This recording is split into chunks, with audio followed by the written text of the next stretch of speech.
My name is David Delgado, and this is Dan Goods. Howdy. We'll get our. And just wanted to say that if you go to the first slide here, this is where we are. This is where you are. And believe it or not, we're inside that little hole, and I'm gonna explain why. What you're looking at is a grain of sand under a microscope. It's a teeny tiny little grain of sand. And my buddy Dan here at JPL had somebody drill a hole into that grain of sand. And you actually use a little tiny drill, which is kind of funny. But this is where we are, because this grain of sand represents the Milky Way galaxy that we live in. And it's within that little hole that Earth is, and our solar system is, and thousands and thousands and thousands of other stars are. And it's where we've found many, many thousand other planets around other stars already. We call them exoplanets. And to me, I love it because it makes me feel small. But it also kind of points out to the opportunities that we have to keep on exploring, to look beyond Earth. And this is the kind of thing that we love to do. Dan will tell you a little bit about how we got a chance to work at a place like this and what we're doing now.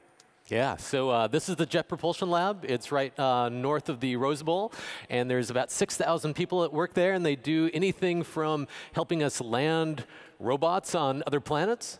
Some people are helping look at stars and galaxies far, far away, and then there's a bunch of people, most people don't know this, but we actually study the Earth. We study the atmosphere and the land and oceans and help us understand this planet that we live on.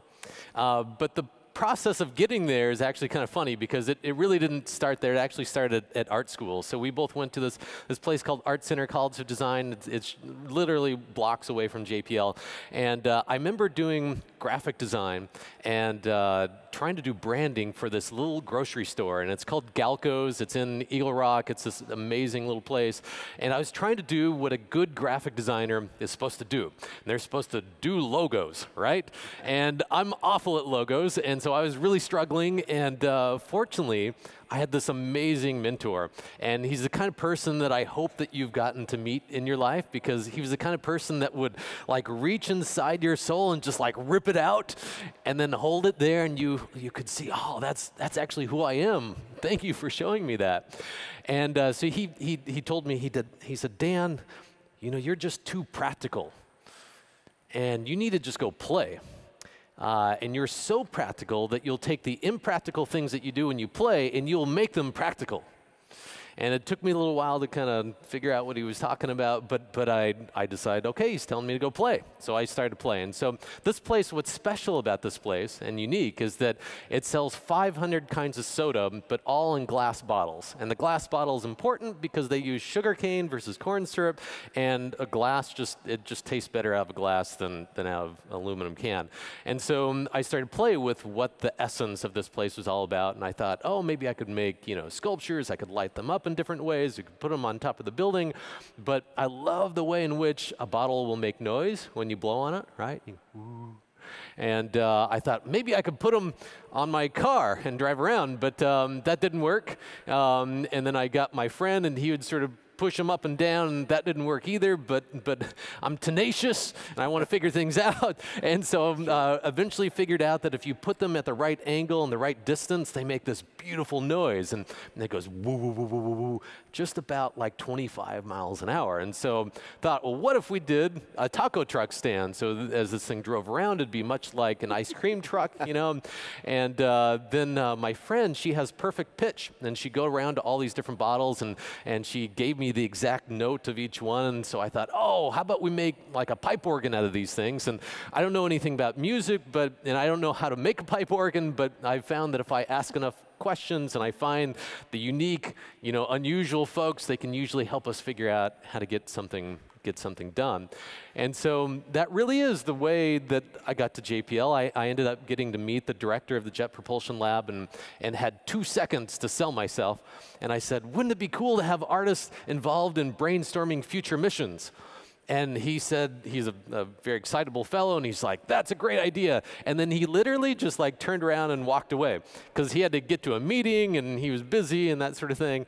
And so I'd been sending my resume in FedEx because, who doesn't open a FedEx, right? And so, unfortunately, I wasn't around. My wife was. They didn't have a letter-size envelope. They only had a gigantic envelope. So she sent it anyways, which was the best thing in the world for me. And went on to some folks, and they said, oh, you went to art school. You must know how to do animations. Maybe you could help us do that. And I was like, yeah, I don't know how to animate, but I'll figure out how to do whatever I can to work here. But really, this bottle project, this is what I'm passionate about. And he kind of looked at me a little funny, and he said, well, I don't quite understand what it is that you do, but I'll give you 6 months, and we'll see what happens. And about 14 years later, now we have a really great team of full-time employees with lots of different backgrounds in the arts and communication, and then a bunch of freelancers, and we're really integrated in what JPL does there now. Dan and I have always loved to do projects together, to brainstorm and come up with ideas. And eventually that led to me working with him at JPL. And it was kind of funny because on the second day I was there, Jet Propulsion Lab is a really big institution. It's pretty confusing. So I was just trying to find my way around. On the second day, Dan calls me up and he says, hey, David, do you want to go on a plane and go to Goldstone? And he's like, OK, meet me outside, and click. And I was like, what is, first of all, yes, on the plane. What the heck is Goldstone? It sounds like a James Bond movie or something. But then I found out. So we hopped on this plane, and you can tell it was a little bit ago. But we hopped on this plane, and we ended up going out to the desert in California, out to the middle of nowhere. And the plane lands, and then there's these just really huge, giant radio antenna, as you can see. And what Goldstone is it's a communication network for NASA that communicates all of the messages and instructions for movement for all of the spacecraft around the solar system. So it's a big job, right? And you look at these radio antennas, these dishes, and they're being used all the time. But the funny thing is even though you know that there's this huge amount of data being transferred back and forth, I mean, you can't see it, you can't hear it, there's no indication of anything actually happening. And I know that's true with radio and a lot of other things, but when you're standing at the foot of these antennae, you really kind of have this feeling that you're not equipped with the senses to understand what's going on. And when we thought about that, that really became like a fertile ground for a bunch of ideas that are really about how we sense things and how we are able to understand things. And we had this opportunity to think about working with satellites that are going around the Earth. And we thought, well, what if we could build a giant dome that had all of these speakers around us, right? And then what if we could hear satellites moving around Earth just like we could hear like a bird flying overhead or somebody with a lawnmower down the street. You get a real sense of the location. And so here on one side you see all of the satellites that are going around Earth. There's 19 Earth science satellites, and we thought, wow, what if they had a voice? Let's just imagine for a second that they had a voice or had a sound like a bird has. And what if they could say hi to us if they pass overhead, even though they're hundreds of miles away? What if we could do that? And we tried to. And so we worked with a sound artist, Shane Merbeck, and an architect, Jason Klimoski, and this is what we created. We created it's a silver dome. It's a seashell, much like you find at the beach, but this one lets you hear up into space. And when you hear a sound, you can point your finger to that sound, and if you could continue that point upward, that's exactly where that spacecraft would be in the sky above you. And so it changes all day long, and it goes on continuously.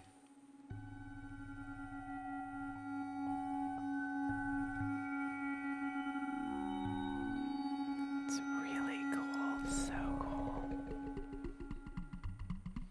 And this is the type of thing that we were really interested in seeing, is that when we came up with this idea, we just wanted people to take a moment to kind of shut out everything else, close their eyes, and listen to the things that are around them and to things that are impossibly far away.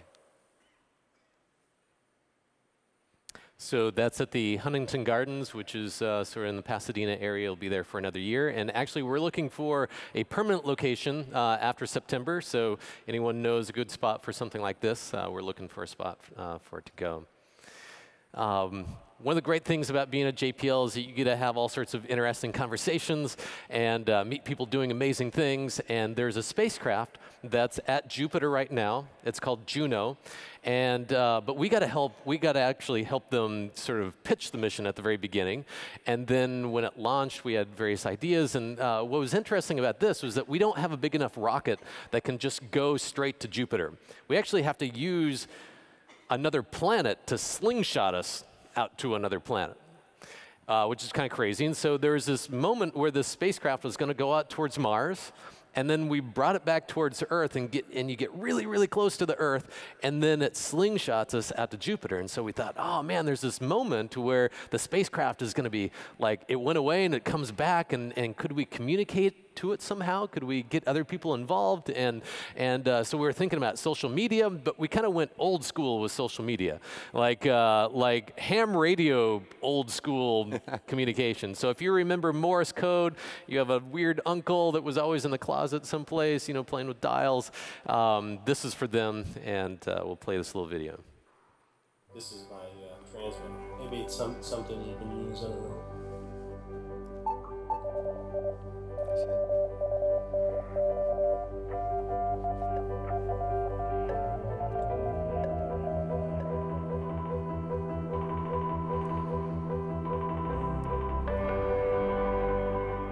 Juno experiment is something that a group of us came up with. The biggest challenge we had was we didn't know if this was going to work or not.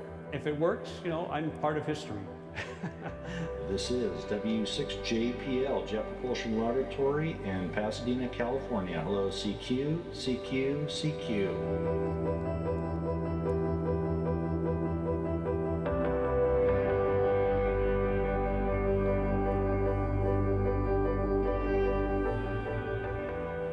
Earth flyby is Juno's way of gaining some extra speed and changing direction so that its orbit can take it to Jupiter. We said, what if we actually sent something to Juno? Basically came up with the idea that we could send Morse code to Juno, enlist the support of amateur radio operators around the world.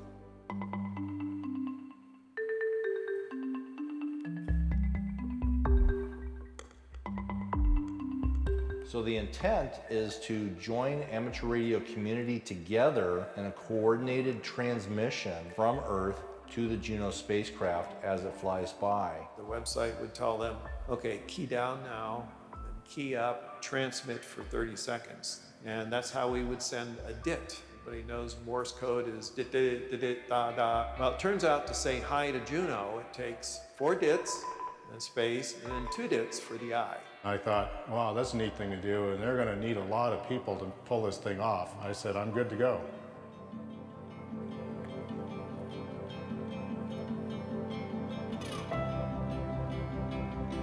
We're getting ready right now. Here we go. And now we are transmitting here.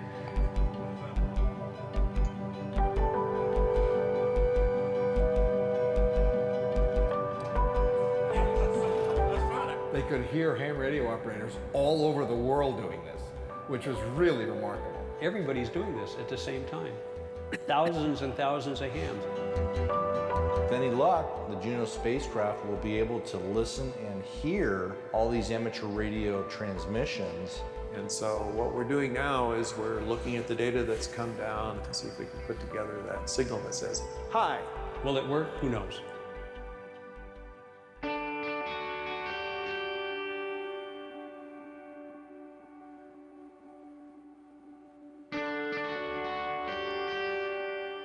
I have the audio from Juno. I'd love you to listen to it.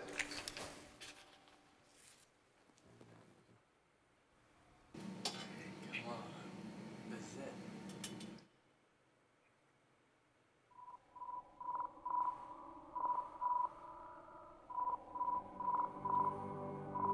This sounds very cool.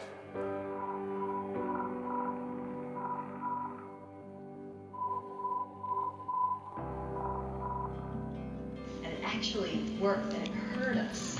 When you think about what it is, it was really, really amazing. How many times do you get to say hi to a spacecraft that's flying by your planet? To be a part of it That was very great. More than thinking about what it means to me, I think it's just such a great thing that humankind has the ability to think beyond our own environment. It's the curiosity, it's the adventuring spirit, I think, that the space program has given us. Hi, Juno. Hi, Juno. Hi, Juno. Hi, Juno. Hi, Juno. Hi, Juno. Goodbye, thank you. Okay, take 17.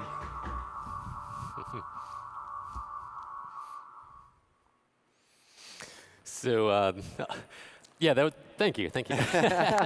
So, what's beautiful about that was that actually happened during the government shutdown a few years ago. And so it was really beautiful to be able to do something with a bunch of people around the world and do something that we thought was beautiful and meaningful despite, what else is going on around us. So that's sort of our day job. We get to do a lot of fun things at the Jet Propulsion Lab, but we also do a bunch of projects outside of JPL, and this is one of them. One of the things we really love to do is we like to find the essence of what makes a project meaningful. And a lot of times, sometimes it has to do with the place. We really love highlighting the place and what makes that place feel special. This is a project that we did for a company that sold cosmetic products. And they asked us to create something that represented the word pristine. They kept saying that. We've always loved the way that water's moved and wanted to create something that gave people a sense of reverence and a time just to kind of almost just sit and look at it, right? Almost like looking at fire. But it took us a while to get to this spot. We had to figure out what to do, and a lot of the projects we created or do create, we don't really know exactly how to do it, but we kind of hack our way through it. And this is what you're looking at here is we ended up finding DJ lights that we could program and reconstruct so that they would paddle the water and make choreographed movement of waves. So we could plan the design of how this light fell upon the wall. And what we really, really were hoping is what we would see would be this, and that people sort of gravitated toward the piece and wanted just to sit inside the light and have a moment of calm, quiet time, and also a moment of reverence to think. And we were really happy that this company was so happy with it. It's kind of funny, though, because we got to do this on a scale that was about 18 feet tall. And we've always wanted to try this on, the side of an enormous building or take it to the next scale up. And I don't know why we're mentioning it here because if you guys know any people who are making buildings or anything like that, let us know. No, but what we try to do is sort of bring something into an environment that sort of highlights that place and sort of brings culture and a special aspect of it to the fore. And so I guess Dan will tell you about it. Yeah. So we're currently working on a project in San Diego. In San Diego a long time ago, there were these ships. They were called dazzle ships, and they had these crazy patterns on them. And they were meant to really confuse your eye to sort of be camouflage as it's out on the water. And so we're trying to take a little bit of that thought of this idea. And there's this huge parking garage, if you've been down there. It's like the biggest parking garage I've ever seen in my life. And they didn't have very much money, but they wanted us to cover it somehow with some sort of art. And David and I have been working with another person, Nick Hoffermoss, on this, and we got to work with E-Ink. E-Ink is the company that makes the screen that's on your Kindle, and they've created these custom pieces for us, and these things are basically, they're solar powered and they're also networkable, so they're sort of like stickers that you can put on.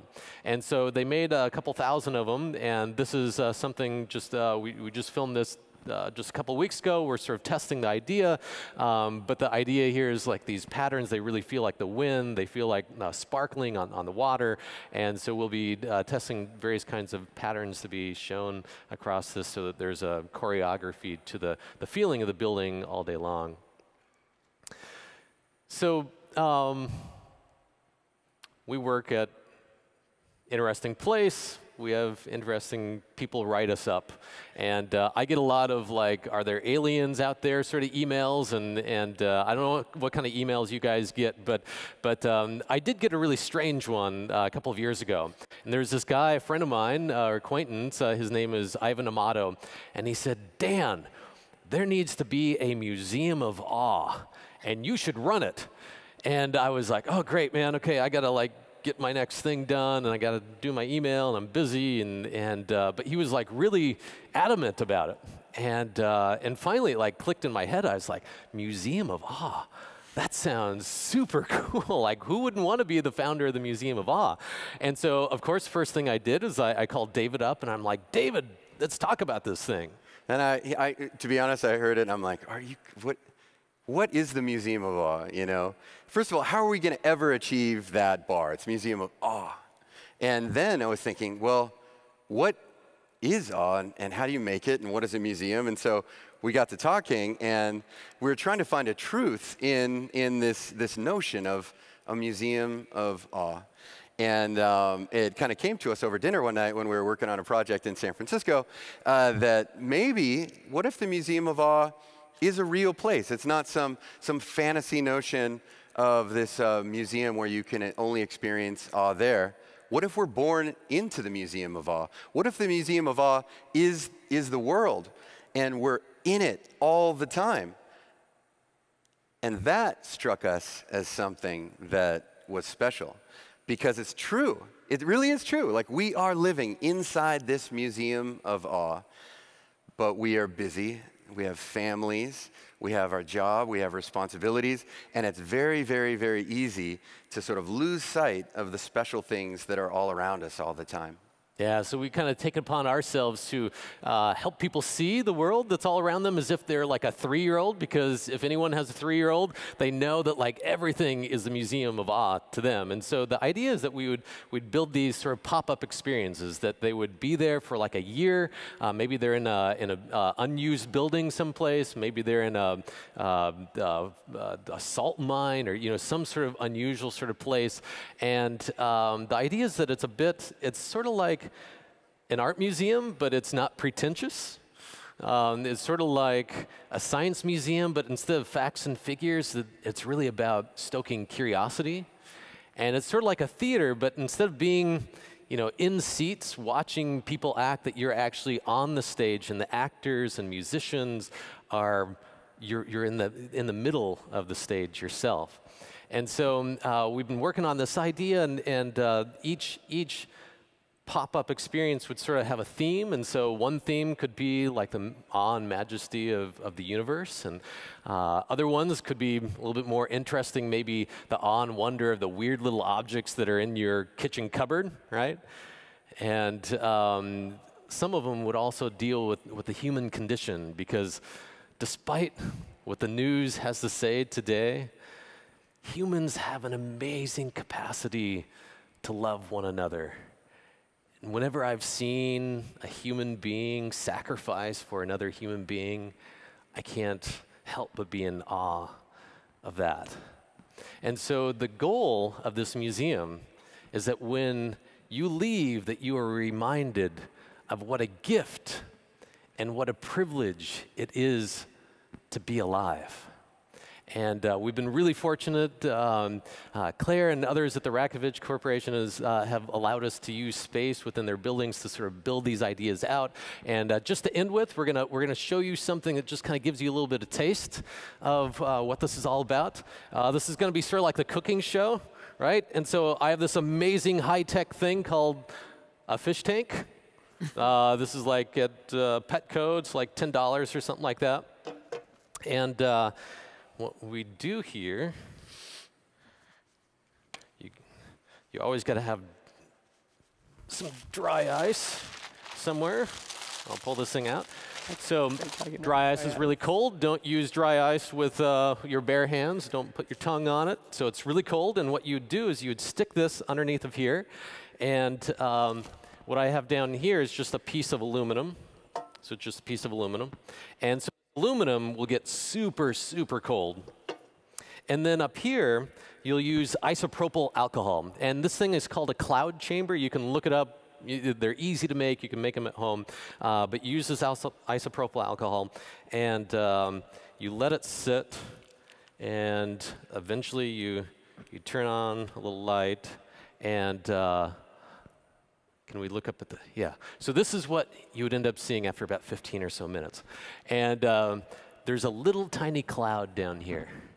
And this cloud, what you got to look for is not the cloud, but you got to see the streaks. Do you see the little streaks that are going through there? Now those streaks have an amazing story because they're things that are coming from outer space. See, a star exploded, lots of stars have been exploding all through time, and some of the particles that they fly out, and some of them get to our solar system, some of them get to Earth, some of them even make it to LA, and then they would smash through this little box, and for a fraction of a second, we're reminded that there's this invisible world that's all around us. And it's not just around us, but is through us, because there are millions of these things that are flying through you and me right this second. See, our bodies are made of atoms.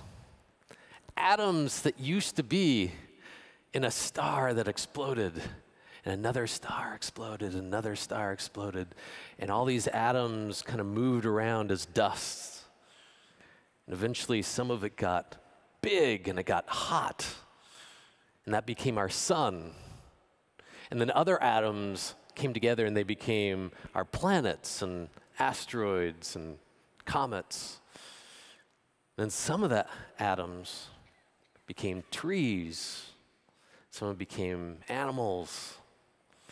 But it's at this moment in galactic history that some of these atoms have become you, and some of them become me.